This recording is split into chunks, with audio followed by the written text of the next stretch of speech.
5 June আজি world environment day.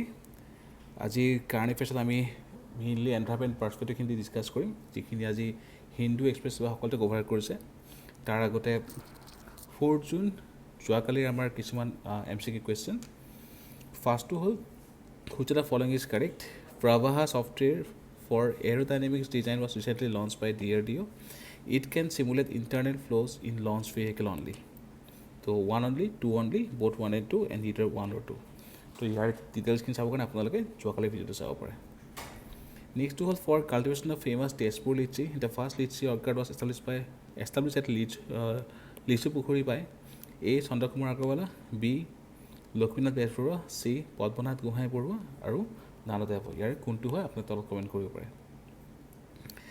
নেক্সটটো again যোৱাকালি current এফেয়াৰ্ছৰ পৰা দিয়া হৈছে। Right to property under fundamental rights was amended by which of the following amendment. 42nd, 44th, 38 or নানতে হ'ব। আৰু মেইনছৰ ক্ষেত্ৰত যোৱাকালি আমাৰ এটা বহুত ইম্পৰ্টেণ্ট জাজমেণ্ট এটা আমি পঢ়িছিলোঁ ৰাইট টু প্ৰপাৰ্টিৰ ওপৰত। To discuss the recent judgement regarding the decision of Supreme Court in Kolkata municipality corporation judgement in which judiciary has fleshed out 7 different facets which are protected under article 300A। এইটো এটা হ'ল UPSC prelims, তাৰ কাৰণে important হয়। APSC মেইনছৰ কাৰণে important হয়। অহা বছৰ প্ৰিলিমছৰ কাৰণে ইম্পৰ্টেণ্ট হয় APSC। Okay, now coming to today's topic. The first topic restoring our land. আজি 5th June world environment day. তো এই বছৰৰ থিমটো হ'ল land restoration, desertification and drought resilience. Okay, so it speaks directly to our shared future. Okay, so in this article the different dimensions of the desertification and the theme has been discussed. Prathomate koa hoise desertification, so it is the gradual degradation of fertile land into desert due to several factors including climatic variation, human activities, which is silent slow moving disaster turning one's productive soil into a barren stretch. On the other hand, drought strike with a cruel swiftness, draining out reservoirs, withering our crops and challenging our resilience. Our United Nations Convention to Combat Desertification, which was established in 1992 Rio Convention. Okay, so according to UNCCD, 25% of world's land area is affected by desertification, which threatens the livelihood of 1 billion people in more than 100 countries. Important data for mains APSC this year. Okay, by 2050, as per UNCCD, it is estimated that 50 million people may be displaced due to land degradation. Okay, our Asia 39% of the land in Asia is impacted by desertification.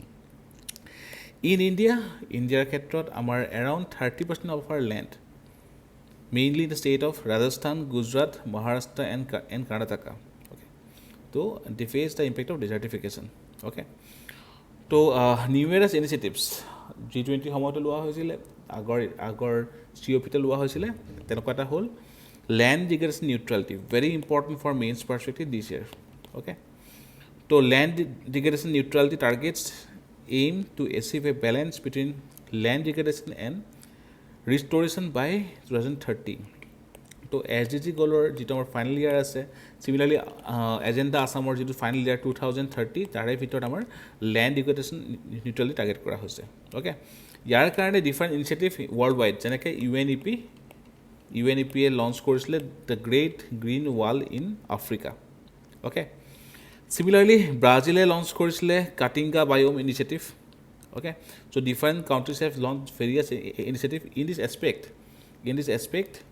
অসমত যাদৱ পায়েঙৰ Molai forest. Okay, similarly waterman of India Rajendra Singh revival of Arvari river, য'ত village constructed johad, মানে হ'ল traditional water tanks which are Rajasthan কোৱা হয় johad etcetera. Similarly পোপাট্ৰা Pawar, okay, in the village of Hivre Bazar in Maharashtra, showcase the example how integrated water system management can transform a community via conservation techniques, planting trees, etc. Okay, so these are various examples which you can use in the mains exam. Okay, to ami italke pohilo desertification, drought, UNCCD jikin data ase, these data are important for mains. Then ইয়াৰ লগতে ইণ্ডিয়াৰ ডাটাখিনি যে ইণ্ডিয়াৰ 30% desertification affected land আছে mainly in the state of Gujarat Rajasthan Maharashtra and Karnataka then land degradation neutrality important হয় world wide initiative যেনেকৈ green wall initiative then Caatinga initiative then অসমৰ Molai forest then waterman of India অৰিন্দৰ সিঙৰ আৰ্বাৰ river restoration johad then similarly Popatrao Pawar 𝐓𝐴 মহাৰাষ্ট্ৰত তেখেতে যিখিনি soil conservation technique etcetera showcase কৰিলে অ'কে তো এইখিনি হ'ল আমাৰ basic now what is the meaning of ecosystem restoration আমি কৈছোঁ যে this is the decade for ecosystem restoration starting from 2021 up to 2030 right It means assisting in the recovery of ecosystems that have been degraded or destroyed, as well as conserving the ecosystem which are still intact. Okay. In the lead up to 6th UN Environment Assembly, UN has announced 7 new World Restoration Flagships program worldwide. যেনেকৈ আফ্ৰিকাত আছে, South America আছে, এছিয়াতো আছে. Okay. Similarly, one partnership called Global Partnership for Forest and Landscape Restoration established in 2003 by IUC and WWF. These are important for Prelims perspective. ঠিক আছে? So, they try to bring in the different networks, communities, NGOs, organizations, etc. promoting forest and landscape conservation. Okay? So, ইয়াৰ বাহিৰে land degradation neutrality UNCCD, as per UNCCD, land degradation neutrality is a state whereby amount and quality of land resources necessary to support ecosystem functions and services and enhance food security remains stable or increases within specified temporal and spatial scales and ecosystems. So, ইয়াৰ পৰা আমাৰ দুটা main concept এটা হ'ল ecosystem ৰিষ্টৰেশ্যন কি হয় then সেকেন্ডটো হ'ল land degradation neutrality. Both are important for mains and prelims perspective. Okay, তো ইয়াৰ বাহিৰে LDN land degradation neutrality is a powerful tool securing the enough healthy and productive natural resources. Okay, so yet a main core to hold better land management practices, better land use planning, etc. so that ecosystem restoration for land sustainability আমি achieve কৰিব পাৰোঁ. Okay, so it provides significant benefits in terms of mitigation and adaptation to climate change. য'ত আমাৰ CO2 etc. tapped হ'ব etc. right. India's effort 2019 there was a declaration called New Delhi Declaration. Okay, so in the 14th COP of UNCCD, India highlighted the New Delhi Declaration, highlighting its leadership in navigating the land management agenda at a global level. So in the declaration, India revised its restoration target to 26 million hectares from previously said 21 million hectares, which will be achieved till 2030. Various government schemes such as Pradhan Mantri Fasal Bima Yojana, Soil Health Card Scheme, Soil Health Management Scheme, Pradhan Mantri Krishi Sinchay Yojana Scheme, Par Drop, More Crop, etc. are launched to reduce the land degradation. Okay, yar bahireও Ministry to enhance capacity on forest landscape restoration and bond challenge in India. So, Halamankhini step loise already. Okay, ISRO and DRDO they are helping the initiative via usage of Indian remote sensing satellites. ইয়াৰ বাহিৰে govt of আসামে বহুতখিনি initiative লৈছে in the 2024 budget. For example 2024 যিখন budget আছে in the 2024 budget Assam government has initiated wetland integration right for flood water diversion then Amrit Vriksh Abhiyan অমৃত বৃক্ষ আন্দোলন তো য'ত 1 crore seedling of 53 commercially valuable species utilize কৰা হ'ব. ইয়াৰ বাহিৰে ডাইৰেক্টলি নহয় ইনডাইৰেক্টলি আমাৰ আহিব ইয়াত green transportation renewable energy sustainable agriculture. Okay, আৰু ক্লাইমেট একশ্যনৰ ক্ষেত্ৰত যোৱা বছৰ মেইনছত আহি গৈছে মিছন লাইফ. তাৰ বাহিৰে chief minister CM's climate resilience village fellowship program. Okay, these are the various initiatives launched in the budget. Soil conservation কাৰণে আসাম গভৰ্ণমেণ্টে এইবাৰ লঞ্চ কৰিছিলে the focus on saving the soil for generations to come. It is in the line with the World Environment Day theme. তো সেইটো আমাৰ important হ'ব পাৰে যে for land degradation initiative in the budget 2024 Assam government has launched Assam government has said that focus is on save the soil for generation to come. generations to come. Okay.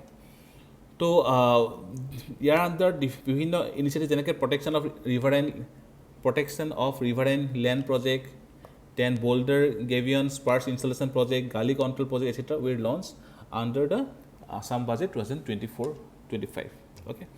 So this is about the restoring our land, Government of India initiative, World initiative, or Assam's initiative. Important for GS1, GS2, GS3 as well as prelims next year examination. Now again, ইয়াৰ শ্লোগানটো হ'ল এইবছৰ world environmental শ্লোগানটো হ'ল generation restoration. Okay, generation restoration rallying against land degradation, desertification and ড্ৰটছ.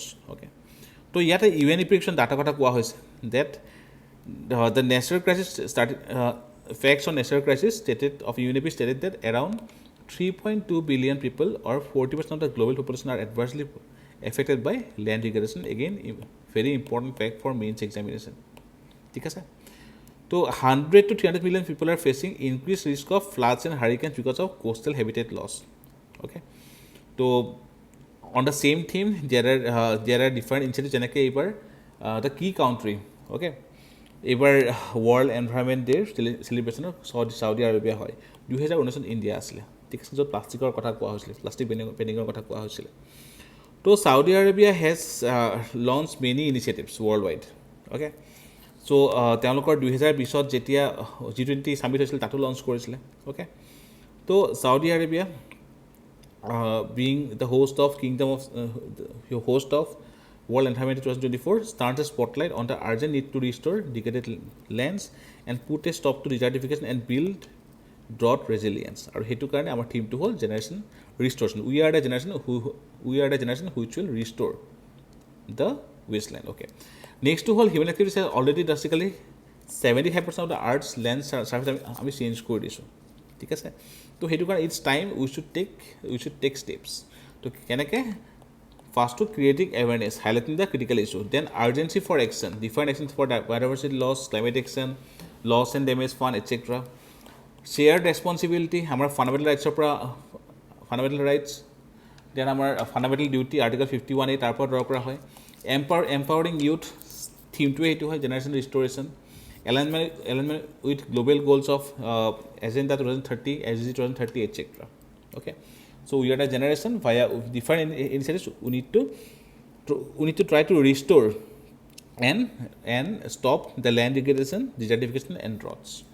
Again, generation restoration is important for mains and essay perspective. ঠিক আছে, ইয়াতে আকৌ কোৱা হৈছে যে 2021 পৰা 2030 লৈকে UN General Assembly declared the decade as UN Decade on Ecosystem Restoration. ঠিক আছে, আৰু তাতে ইক'চিষ্টেম ৰিষ্ট'ৰেশ্যন ডিফাইন কৰা আছে as a process of halting and reversing degradation resulting in improve ecosystem services and recovered biodiversity. Okay, so generation restoration আণ্ডাৰতে এইখিনি বস্তু আছে, মেইনছৰ কাৰণে important. Coming to the next topic, Netherland becomes the third largest export destination. Now highest export ক'ত হয়? ইউএছলৈকে আমি export কৰোঁ. ছেকেণ্ড হায়েষ্ট কোন হয়? আমি UAE-লৈকে কৰোঁ. অ'কে, চ' ইয়াতে আমাৰ আমি পঢ়িব লাগিব এক্সট্ৰাকৈ ইণ্ডিয়া নেদাৰলেণ্ড ট্ৰেড ৰিলেশ্যন. ঠিক আছে, there is a large scale import of goods from India by Netherland and vice versa. Okay, so mainly আমি এক্সপৰ্ট কি কৰিছোঁ? আমি এক্সপৰ্ট কৰি আছোঁ different electrical goods, garments, then machinery, electronics, gems and jewellery, tea, etc. Okay, recently the amount of export has increased. Now why increased? Because of first thing, there is growing demand. So Indiaৰ যিখিনি product আছে textile আৰু James and Joel ছেক্টৰছত সেইখিনি এতিয়া demand লাহে লাহে বাঢ়িছে নেদাৰলেণ্ডত. Okay, next ইণ্ডিয়াৰ যিখিনি প্ৰাইচ, এটা হ'ল ডিমাণ্ড, ছেকেণ্ডটো হ'ল pricing. The pricing is competitive. Pricing of the products from India is competitive. Okay, which why is suitable for import by the Dutch firm. Then in the government's recent initiatives such as ease of doing business, etc., has helped this in this aspect. Okay, so definitely it's a positive news. It will help to boost the GDP, then job creation, employment, increase the foreign exchange earning, etc. ঠিক আছে, you can get the different data from the screen itself. Next topic to hold deforestation and urbanization. In this article, it has discussed the deforestation in Assam also. Okay, so the deforestation and urbanization has caused the human-elephant conflict. So, as per Global Forest Watch report, from 2001 to 2023, very important data for means, Kamrup Metro district has lost 1.25 thousand hectares of forest cover, which has resulted in emission of 523 kilotons of carbon dioxide. Fire has been the significant driver of this tree cover loss. Northeast India, starting from 2001 to up to 2023, jimankhini India's forest cover loss hoise, tare 75% of the forest cover has been lost in Northeast India only. So it's a very critical number. This is very critical numbers. Assam had the maximum tree cover loss at 324,000 hectares compared to average 66,000 hectares during the period. Mizoram lost 312,000 hectares. Arunachal 260,000, or Nagaland 259,000, Manipur 240,000. So Assam has lost the highest area of tree cover. So mainsৰ ক্ষেত্ৰত these data are very important. So যদি তেনেকুৱা ধৰণৰ question আহে, so you need to integrate this data. Now regarding human elephant conflict.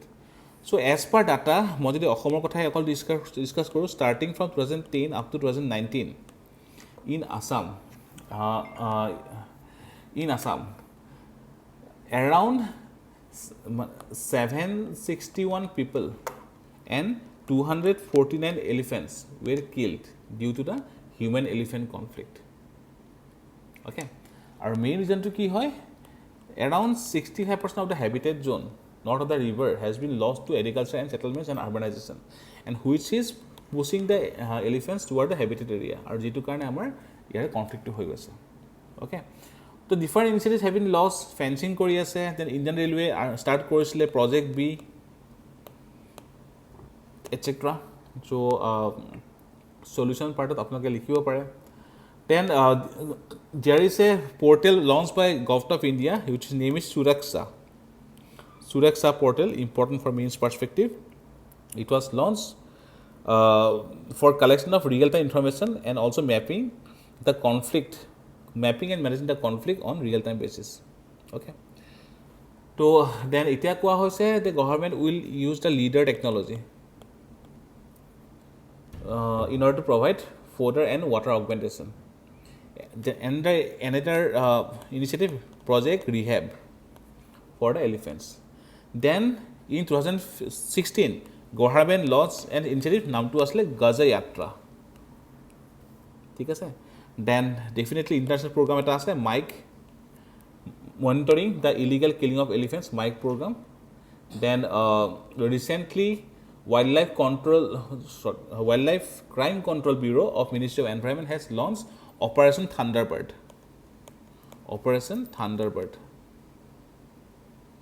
So these are various initiatives to address the issue. Okay, so definitely surveillance, awareness program, training, improving enforcement policy will be needed. Okay, important for again means perspective. Next, again the topic is land restoration. Now here different world initiatives. For example, Saudi Arabia Kingdom has launched Saudi Green Initiative or Middle East Green Initiative. Okay, to address the land degradation, desertification and drought issue. During G20 2020, Saudi Arabia championed the adoption of Global Land Restoration Initiative. Now, jihetu it is affecting around 50% of the global population and threatening the world's half of the GDP, it's a very big problem. Every dollar invested in restoration can yield up to $30 in ecosystem services. Restoring just 15% of the degraded land and halting further conversion could prevent up to 60% of the projected species extinction. So these are the reasons we need the land restoration. Okay, and it's a dire situation currently. Okay, the role of Saudi Arabia. So Saudi Arabia is hosting the World Environment Day 2024. So tare under our land, our future, it's a theme as a call to action. Different initiatives have been launched. অসমত launch কৰা হৈছে different initiative. So the climatic condition of Assam, ইয়াত আমাৰ সেইকাৰণে টপ'গ্ৰাফিখিনি বহুত ভাল বুলি কোৱা হয়। আমি আমাৰ ইয়াতে বহুতখিনি ডাইভাৰ্চিটি আছে। অ'কে, চবতকৈ ইম্পৰ্টেণ্টটো হ'ল অসমৰ around 35% of the area is of forest coverage. Okay, there are 7 national parks and now 18 wild life sanctuaries. So গভৰ্ণমেণ্টে ডেফিনেটলি বহুতখিনি ইনিচিয়েটিভ লৈছে। Saving the soil for generations to come, again তাৰে আণ্ডাৰত Amrit Vriksh Abhiyan, then again different যিখিনি scheme গভৰ্ণমেণ্টে বাজেটত launch কৰিছে, wetland ইণ্টাৰলিংকিঙৰ পৰা ষ্টাৰ্ট কৰি স্বচ্ছ ভাৰতৰ কিছুমান বস্তু ইয়াতে আহিব। After that soil and water conservation, gully control project scheme, protective afforestation scheme of Assam government, য'ত মানে এৰাউণ্ড 160 lakhs গভৰ্ণমেণ্টে ইনভেষ্ট কৰিছে। ঠিক আছে, so' these are important for mains perspective. লগতে যোৱা বছৰৰ Amrit Vriksh Abhiyan etcetera are there. So' mainly for this upcoming mains, যিহেতু লেণ্ডৰ ওপৰত ভালেখিনি ইনিচিয়েটিভ হৈ আছে, we need to give a focus for land restoration, that address and desertification addressing. Okay, so' this is all about this article land restoration. আপোনালোকে শ্লাইডত important পইণ্টখিনি চাই ল'ব পাৰে, and also' you can get the data from here.